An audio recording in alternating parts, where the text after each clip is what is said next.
Opa, estou com saudade de você. Fui pega de surpresa, porque eu achei que eu estivesse de fora. Não, Obrigada, presidente, por essa conversa e por essa experiência que eu acho que aproxima e é muito bom para todos nós, inclusive para o senhor. Não foi o maior erro chamar a gente para o café, aliás, foi talvez o melhor acerto. Eu queria saber, voltando no assunto que envolve Olavo, família, algumas quedas no governo, e vou com bastante delicadeza, porque eu sei que é um assunto delicado. O senhor fala constantemente Brasil acima de tudo, Deus acima de todos. De vez em quando o senhor troca, né? Mas tá. não sei se é de propósito. Quando o senhor fala Brasil acima de tudo, às vezes, a gente que está de fora e não conhece o bastidor, porque às vezes não pode conhecer mesmo, a gente tende a ver que tem outras coisas acima disso. Uma delas são, por exemplo, os filhos, que o senhor preza muito, até porque o senhor preza muito a família. E o Carlos, por exemplo, é o xodó do senhor, foi quem ficou com o senhor no hospital. O senhor tem um carinho enorme por ele, e por ele, a impressão que dá é que o senhor faz qualquer coisa. Eu, se fosse os outros irmãos, ficaria com ciúme. E, por causa dele, do lado de fora, a gente percebeu várias crises que poderiam ser evitadas e acaba virando uma fumaça sobre assuntos que são prioritários. Dá uma olhada aí fora. Parece que tem um incêndio no último andar do Congresso, mas só dá uma olhada aí. Só porque eu estou perguntando? Daí acaba a entrevista. Acaba a entrevista. Desculpa tocar nesse assunto, porque eu acho que é uma oportunidade. É simulação, tá? Tá vendo? Combinaram. Desculpa tocar nesse assunto. Para tumultuar a tua pergunta. Mas eu acho que a gente tem que tocar nesse assunto para parar com essa impressão. O senhor falando elimina a impressão que a gente tem. E a segunda coisa, ainda dentro dessa questão do bastidor que a gente tem curiosidade, o senhor embargou a voz quando falou para os empresários ao tocar na questão da pressão. Aí o senhor interrompeu a frase, porque não pode também abrir tanto.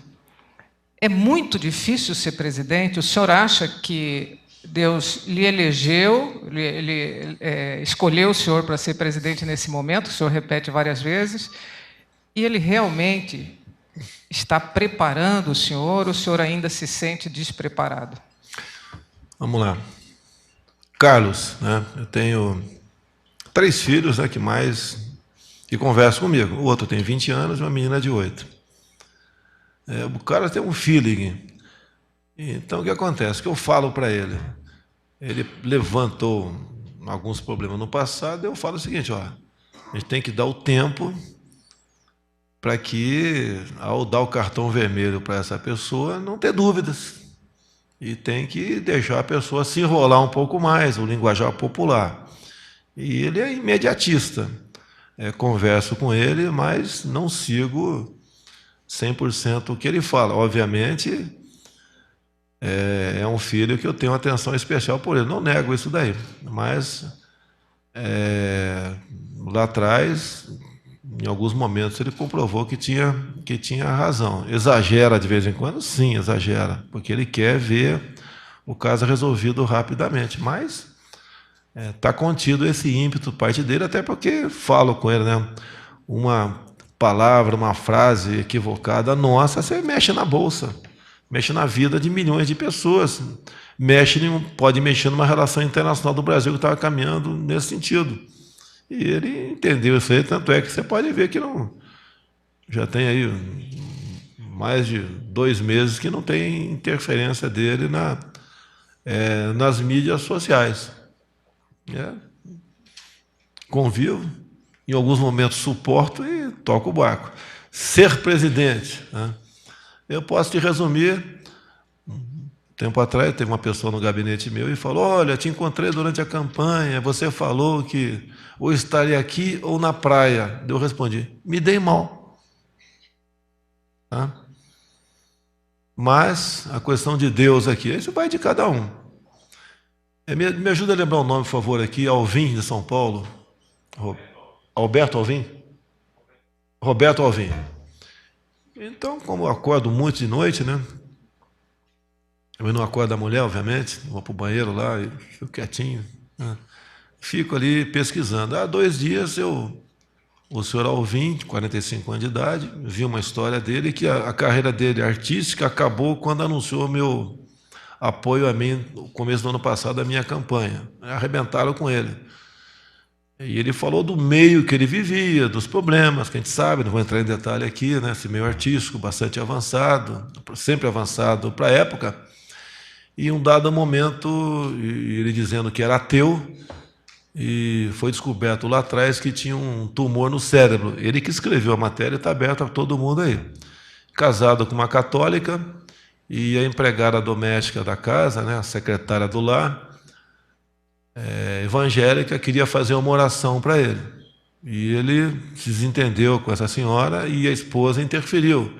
Deixe fazer, porque ele já estava encomendado, no linguajar nosso ali. E daí deixou a mulher fazer uma oração. No dia seguinte, diminuíram as dores e poucas semanas depois o câncer foi embora. Não vou discutir fé com ninguém. E ele mudou a vida dele. Quando eu liguei para ele, foi ontem? Acho que foi ontem, né? Foi ontem? Eu liguei para ele ontem de manhã. Ele estava numa igreja com a esposa. Ele ficou surpreso, lógico, o presidente ligando, né? Não interessa quem seja o presidente. E conversei com ele sobre vários assuntos. Deu uns 10, 15 minutos de conversa. Ele deve ir a Brasília nos próximos dias para a gente bater um papo aqui. Então, ele é uma pessoa que virou um cristão fervoroso, dado essa passagem. Coincidência ou não, fé ou não vou discutir isso, nem podemos discutir esse assunto. Os médicos de Juiz de Fora falaram que cada 100 que levam um golpe como o meu, um sobrevive. A mesma coisa o doutor Macedo disse lá no Albert Einstein. Então, um milagre, pessoal. E vocês que acompanham política há algum tempo, em especial as pessoas mais idosas aqui, se fosse pensar, até mesmo você está longe de mim ainda, mas você é uma das mais antigas aqui da mesa aqui. Pô, quem ia acreditar num deputado do baixo clero, ridicularizado muitas vezes? Quantas vezes a imprensa via para cima de mim porque ninguém queria responder aquele assunto, né? Eu vou pegar esse mané aqui para responder esse assunto e ia para cima de mim, sei disso. Acusado de um montão de coisa, né? Sem dinheiro, um partido político feito aos 48 do segundo tempo. Então, o pessoal do PSL ficou chateado, que eu falei, catamos gente. Catamos gente sim, porque todo mundo que queria ser candidato tinha recurso, tinha não sei o quê, já tinha acertado o partido. Nós pegamos ali, quem está sobrando aí? A não ser alguns poucos que já estavam nos acompanhando, para preencher a legenda. E quem acreditava na eleição nossa? Agora, eu sempre acreditei em Deus. Isso é meu.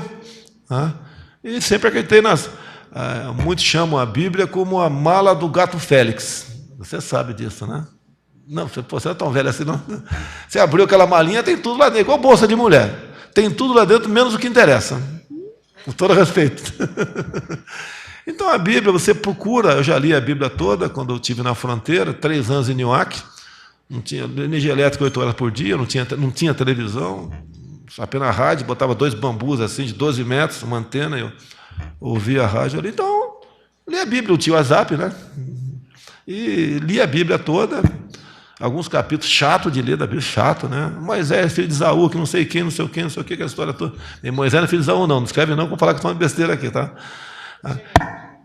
Então, ver aquela genealogia toda é complicada a situação, mas tem passagens ali, como João 8,32, conhecereis a verdade, quando o justo governa. Então, aquilo tudo se encaixa. A gente fica até pensando, como é que pode algo tão antigo estar tão atual a vida toda? Então, acredita em Deus, é a missão dele. Ele, quando falou, olha, você me deu essa missão, me ajuda aí, senão o bicho vai pegar aqui comigo aqui, não é essa a intenção. Você pode ver o que estava em jogo, por favor, né? Ao longo dos últimos anos, não é a roubalheira, né? A corrupção, era a nossa liberdade. Confessando para vocês, fui à Argentina há 2 semanas, né? Uma das intenções é ver o que a gente pode fazer para a Argentina, porque se voltar a senhora Cristina Kirchner, eu acho que nós podemos ter uma Venezuela aqui aqui no Cone Sul. Nós não queremos isso, nós queremos alguém lá que preserve a democracia, a liberdade de imprensa, principalmente. Fecharam os jornais lá, né? Aquele pessoal fechou o jornal. Então, o que a gente pode fazer, o que a gente pode ajudar a Argentina, e nos ajudando também, é o Mercosul, que está 20 anos parado. Acredito que dê para resolver essa questão agora. Eles querem a cabotagem do Brasil. Paulo Guedes, Tarcísio, e daí? Vamos, o que a gente pode fazer nesse sentido? Daí, Paulo Guedes, qualquer compra de embarcação em fora, você paga 107% de imposto. Os nossos estaleiros estão quebrados, praticamente não se faz embarcação nenhuma, e não pode comprar coisa